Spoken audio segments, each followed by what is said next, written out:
తెలంగాణ ప్రభుత్వం ప్రతిష్టాత్మకంగా ప్రారంభిస్తున్న కంటి వెలుగు కార్యక్రమంపై సూర్యాపేట జిల్లా యంత్రాంగం నిర్వహిస్తున్న అవగాహన ర్యాలీని మంత్రి జగదీష్ రెడ్డి ప్రారంభించారు. సూర్యాపేట జిల్లా కేంద్రంలోని బతుకమ్మ ఘాట్ సద్దుల చెరువు వద్ద జెండా ఊపి ప్రారంభించారు.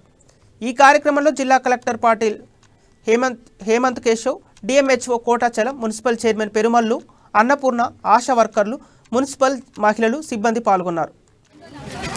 కంటి వెలుగు కార్యక్రమాన్ని ప్రారంభించడం జరిగింది.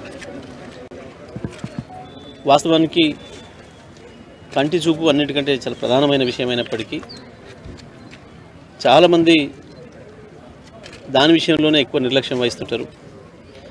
అది ఆకస్మికంగా ఏదైనా ప్రమాదం జరిగినప్పుడు మాత్రమే జనరల్గా ఆసుపత్రులకు వెళ్ళే అలవాటు ఉంటుంది మనకి. అది నెమ్మదిగా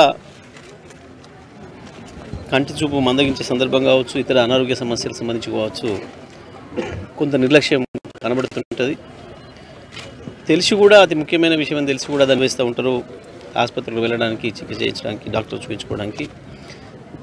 అట్లా మనకు గ్రామీణ ప్రాంతాల్లో కావచ్చు, పట్టణ ప్రాంతాల్లో కావచ్చు